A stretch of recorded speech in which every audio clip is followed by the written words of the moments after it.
Que prazer, Dirceu, receber você aqui no Identidade Geral. Muito obrigado pela presença. Prazer é todo meu. Estou aqui à disposição de vocês para fazer esse bate-papo. E olha, todas as vezes que eu converso com um atleta, eu fico impressionado com as medalhas. Elas estão aqui, olha, todas em cima da minha mesa. Tem medalha de ouro, tem medalha de prata. Daqui a pouco eu vou mostrar todas elas detalhadamente. Mas, antes até, Dirceu, da gente falar de toda a carreira tão bonita que você desenvolveu com a bocha adaptada, eu queria falar sobre a tua infância. Porque mesmo com algumas limitações físicas já naquela época, os teus pais eles queriam que você tivesse uma infância como qualquer outra criança. Eles inclusive incentivavam um desenvolvimento, incentivavam uma prática do movimento, né? Isso. Meus pais, eles sempre esconderam de mim, vamos dizer assim, a deficiência. Eu tenho uma deficiência chamada distrofia muscular de cinturas, Uhum. pelvo escapular, que enfraquece a musculatura de todo o corpo. Mas eu só tive consciência da minha deficiência quando eu tinha 19 anos, porque uma fisioterapeuta me contou. Meus pais sempre esconderam com o intuito de fazer o Dirceu, eu tenho mais 5 irmãos, viver como meus outros irmãos, sem saber da deficiência. E isso foi espetacular para mim. É uma doença degenerativa, né? Sim. Então, como todas elas, ao longo do processo, ela vai piorando. Uhum. Você não percebeu? Não, de início não percebi.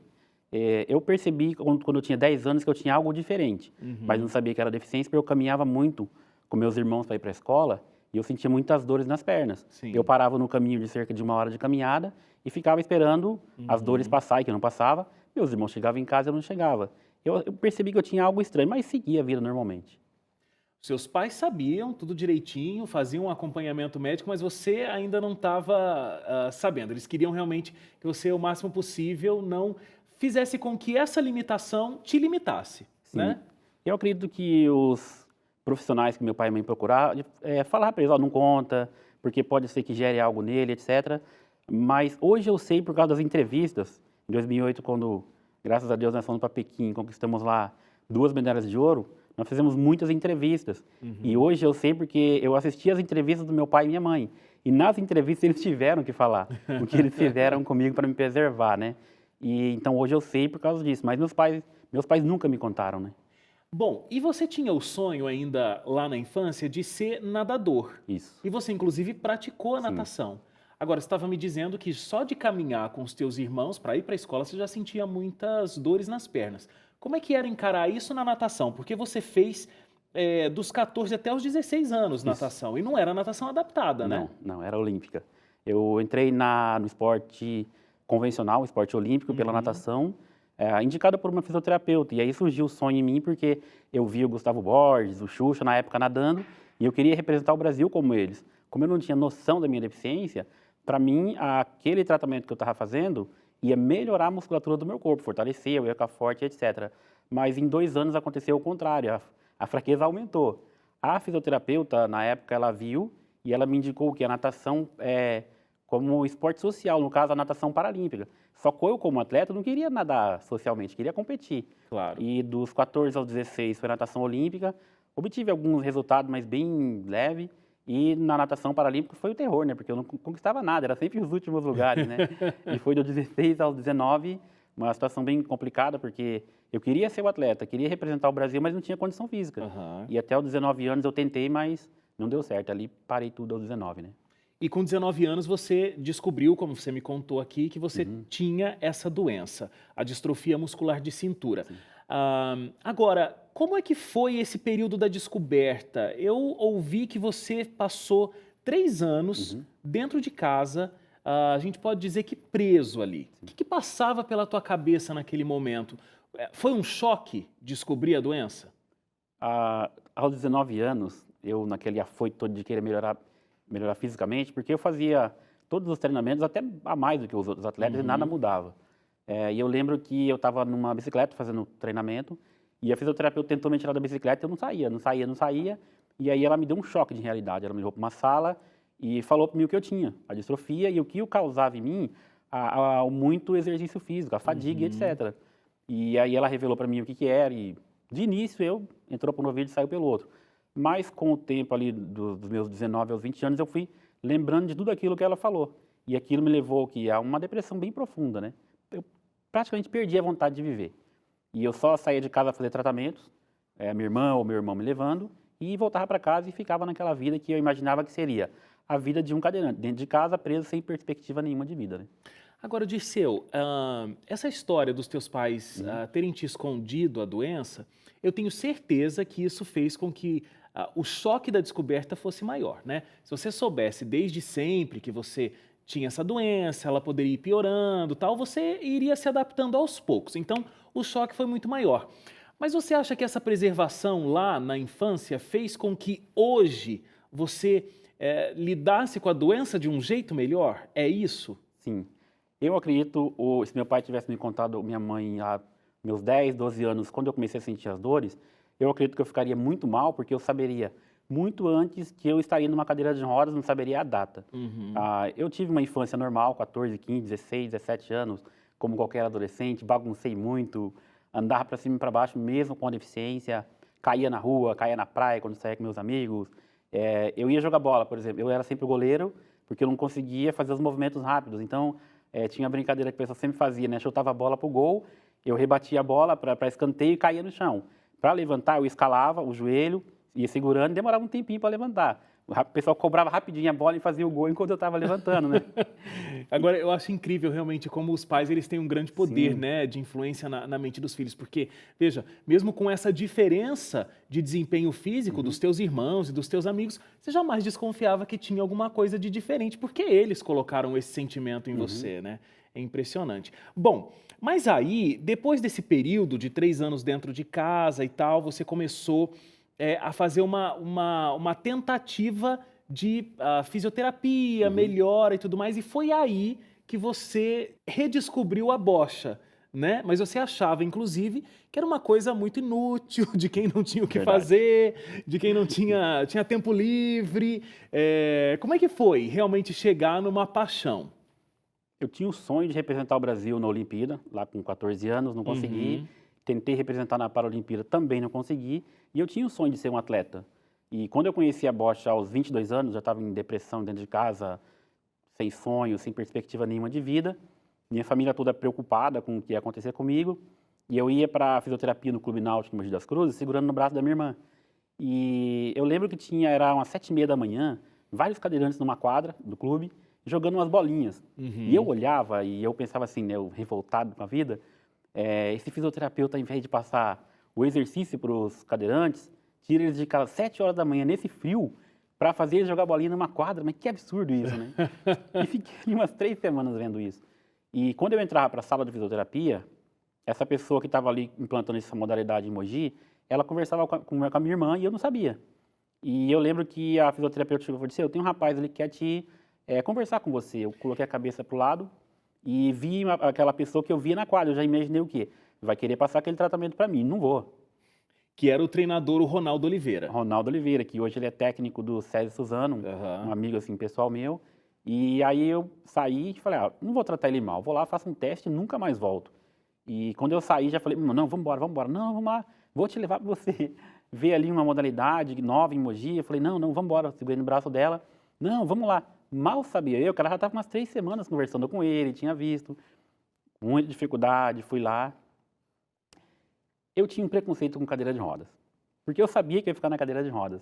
Então, o que eu fazia? Eu não chegava perto de um cadeirante, porque eu pensava: posso pegar isso aí. Cadeira de Você roda achava pode que era vir antes. contagiante? Isso, a cadeira... Desculpa, que era contagioso. Isso, a cadeira de roda pode vir antes. E eu pensava: não vou chegar nem perto. Quando eu cheguei naquela quadra, com aquele monte de cadeirante, eu olhei aquilo muito estranho e falei: não vou ficar aqui. Aí, Ronaldo, muito esperto, professor de educação física, fisioterapeuta, tira o chapéu para essas duas profissões. Se ele tivesse me colocado numa cadeira de rodas, eu nunca mais voltaria. Ele pegou uma cadeira de plástico, me colocou sentado e me fez lançar as bolinhas de bocha. Foi paixão à primeira vista. Impressionante, impressionante como todo esse preconceito, hoje você tem a sua grande realização, né? Sim. Sua grande realização. Deixa eu mostrar aqui as conquistas, as medalhas. Uhum. E vou começar pela ordem aqui, e eu já começo, gente, com uma medalha de ouro, olha. Fecha aqui pra gente ver. Eu sempre fico muito emocionado, como eu falo, porque é resultado de uma grande conquista, né? Olha o brilho da medalha de ouro. Essa aqui é a de Pequim. Pequim 2008, essa 2008. mais importante, foi 2 medalhas de ouro na Paralimpíada de Pequim 2008, a primeira vez que o Brasil participou dos Jogos Paralímpicos com a bocha adaptada. Eu e Eliseu Santos, junto com todos da ANDE do CPB, conquistamos aí 2 medalhas de ouro inéditas para o Brasil e uma de bronze, né? E aqui, olha, eu tenho Londres 2012, os Jogos Paralímpicos também. Isso, onde nós carimbamos o bicampeonato para o Brasil, mais 2 medalhas de ouro e uma de bronze, em Londres 2012. Um peso, gente, que vocês não têm noção. Aí aqui eu tenho os Jogos Paralímpicos do Rio 2016. Isso. O ano passado nós conquistamos a prata para o Brasil, nos Jogos Paralímpicos do Rio, na nossa casa. Os jogos mais importantes que deram uma consciência para todos os brasileiros, e principalmente o poder público, olhar com diferença para a acessibilidade das pessoas com deficiência, né? E aí tem outras duas aqui que são bem recentes. Isso. Essa do campeonato regional, que foi agora em Suzano. Sexta, sábado, fui atual bicampeão regional. E essa é da Colômbia, foi a Copa América na Colômbia, que foi do dia 16 ao dia 21/8 agora. E nós conquistamos lá também 5 medalhas de ouro. Olha, muito bom. E assim, Dirceu, não foi...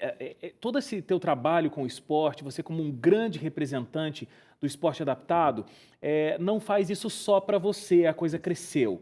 E hoje existe um centro de paradesporto. Como é que ele funciona e como é que as pessoas têm acesso a esse centro de paradesporto?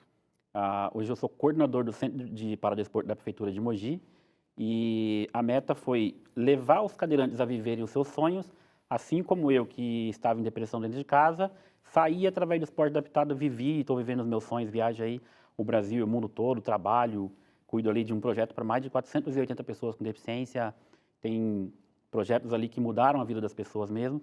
E esse Centro de Paradesporto, ele fica na cidade de Mogi das Cruzes. No estado de São Paulo. No estado de São Paulo, e ele atende as pessoas social e alto rendimento. Nós temos 110 atletas de alto rendimento no Centro de Paradesporto e todos os outros são social, pessoas com deficiência severa, que saem de casa e vêm fazer uma integração com outras pessoas. Porque se o Dirceu tivesse ficado dentro de casa naquela época, dos 19 aos 22, hoje ele não teria todas essas conquistas. Com certeza. Em 2008, o prefeito viu de Mogi das Cruzes o Dirceu treinando numa garagem. E ele prometeu para o Dirceu, vou construir um centro de paradesporto para que você treine com os seus amigos. Só que ele não imaginava que esse centro mudaria a vida da pessoa com deficiência em Mogi. Tem uma história que a produção estava me contando da Beatriz. Isso. A Beatriz, ela tinha uma... ela tem uma doença, Sim. mas ela tinha um comportamento muito agressivo. Isso. Ela tinha que ficar sempre trancada e não era simplesmente num quarto fechado. Sim. Esse quarto tinha, inclusive, grades. Sim, sim. E depois dela começar a frequentar o Centro de Paradesporto que você coordena, em Mogi das Cruzes, aqui em São Paulo, ela hoje circula pelo centro normalmente, sem qualquer grade, sem qualquer porta e de forma tranquila. Ou seja, o contato com o esporte mudou, fez com que ela perdesse toda essa agressividade que a deixava presa. Ela se socializou, né? Porque ela só ficava dentro de casa, tinha contato com pessoas e aos últimos 2 anos ela tem contato com todas as pessoas com deficiência, ela vê paralisados cerebrais, ela vê cadeirante, ela vê lá o síndrome de Down, ela vê os deficientes intelectuais, um pouco mais severo e etc. E ela socializou. Antes ela era muito agressiva. Hoje ela vive no meio das pessoas com deficiência, ela anda, ela pega o microfone, ela canta e mudou totalmente a vida. Até o medicamento dela diminuiu. Esse é um caso. Nós temos muitos outros casos que as pessoas só viviam dentro de casa e hoje elas trabalham.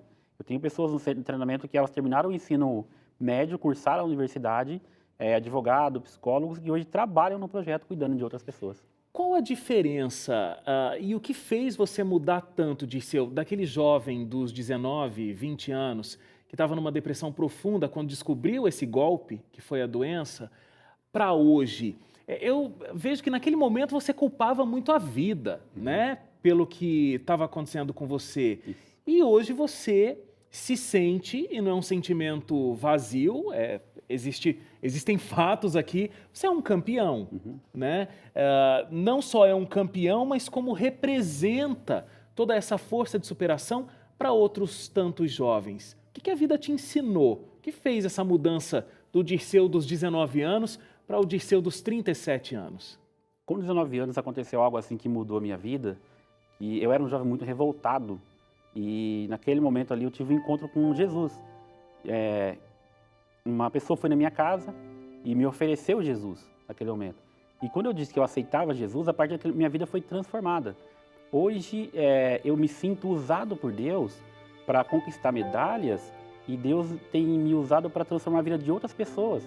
Aquele deficiente que era para ficar em casa, hoje é usado para mudar a vida de outras pessoas. Então, o segredo de tudo foi a entrada de Deus na minha vida, né? Que transformou, me deu forças. Hoje eu tenho uma deficiência severa, é uma deficiência grave. Muitos médicos que eu passo, eles não acreditam que o Dirceu faz um esporte de alto rendimento. Eu treino de 8 a 12 horas por dia. Já era meu braço ter caído, que é a brincadeira que nós fazemos. Mas eu estou ali competindo de alto rendimento, firme ali ao meu Tóquio 2020. E a minha alegria não são as medalhas de ouro. Sou feliz pelas medalhas. Mas é quando eu chego no centro de paradesporto e eu vejo as pessoas com deficiência, que antes estavam em depressão dentro de casa, como o Dirceu estava lá dos 19 a 22, saindo, brincando, rindo, namorando, casando, tendo filho e vivendo a vida como qualquer outra pessoa. É isso que me deixa feliz. Com certeza. As medalhas, elas não são uma simples conquista e uma simples vaidade, mas o que elas representam é muito forte, né? Para a história de outras pessoas, inclusive. Então, Tóquio é o projeto. Tóquio é o projeto, Tóquio 2020. A meta em Tóquio é ficar entre os 3 e lutar pela medalha de ouro, né? A gente vai quer estar o ouro. torcendo. E a meta é conquistar para tirar mais pessoas com deficiência dentro de casa. Nós temos um número de 45 milhões de pessoas no nosso país com algum tipo de deficiência. Nosso projeto ele está espalhado para Rio de Janeiro, Curitiba, Paraná, Minas. Cuidamos de um projeto em Mogi, mas que está espalhado para todo o Brasil. E a meta é espalhar esse projeto para alcançar mais pessoas. Qual não é o Centro de Paradesporto?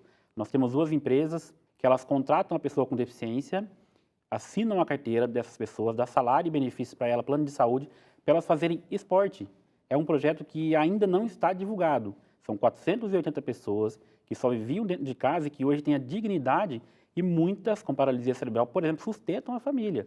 Então, a minha meta é, de alguma forma, divulgar esse projeto para que outras pessoas sejam beneficiadas. Muito, muito bom. E é muito legal ver o seu sorriso enquanto você fala, porque realmente você sorri como alguém que está dizendo assim, olha, eu acredito porque já conquistei tantas outras coisas e isso aí também vai ser conquistado. Muito legal. Dirceu, olha, é um prazer enorme ter te conhecido, ter te recebido, ter ouvido a sua história, ter visto fisicamente aqui as tuas conquistas e o que elas representam. Muito obrigado, que Deus continue te abençoando, assim como desde quando você descobriu a presença dele na sua vida e que as conquistas venham. Muito obrigado mesmo. Obrigado a vocês pelo convite.